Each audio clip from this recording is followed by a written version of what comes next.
আসসালামু আলাইকুম, সবাই কেমন আছেন? আশা করি সবাই ভালো আছেন। আপনাদের দোয়া ভালো আছে, আমরাও আলহামদুলিল্লাহ ভালো আছি। তাই সকাল সকাল চলে যেতেছি আমরা খামারে, যেহেতু আমার উপর নিত্যদিনের কাজ খামারে যাওয়া লাগবো। তাই সকাল সকাল গাড়িটা বের করে আমি, তারপরে রাসেল ভাই, তারপরে হচ্ছে নাইম ভাই, তিনজনে গাড়িতে উঠলাম। আর প্রচুর রোদ, যার কারণে ক্যামেরাতে ভালো করে দেখা যায়, বুঝতেই তো পারছেন প্রচুর গরম পড়তেছে, আর ক্যামেরার দিকে তাকাইতে পারতেছি না।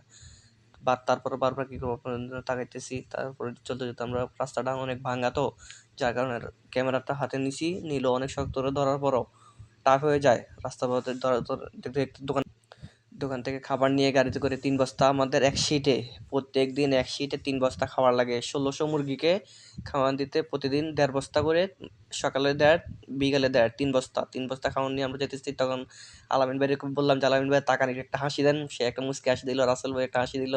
তারপর হাসি দিয়ে আমরা আবার চলে যেতেছি যে খামারে লেফটে গিয়া। তখন খামারের ভিতরে ঢুকলাম, যে রাসেল ভাই বলতেছি, রাসেল ভাই মুরগিগুলাকে একটু লাড়া দেন, কারণ ফার্ম ব্রয়লার মুরগি তো একটু অলস, তো যার কারণে লড়ালড়ি করতে চায় না। তাই ওদেরকে একটা বস্তা দিয়ে দিতেছি। আর এদিকে আবার আলামিন ভাই ছোট বাচ্চাগুলা যেগুলো আছে, জিরো বাচ্চা, 15 দিন বয়স, ওগুলাকে খাওয়ান দিতেছে। আর আমি বললাম যে, ভাই আপনি খাওয়ান দেন, আমি ভিডিওটা করি। আচ্ছা ভাই, অসুবিধা আপনি আপনার ভিডিও নিয়ে বিজি থাকেন, আমি আমার কাজ নিয়ে বিজি থাকি। আসলে কাজের মানুষ যারা, তাদেরকে কাজ বলে দেওয়া লাগে না। আর যারা অলস তাদেরকে বললেও কাজ করানো যায় না। কিন্তু আলামিন ভাই কাজে লেগে একজন দক্ষ, তো তার কারণে আমার কাজ অনেকটাই কম করা লাগে।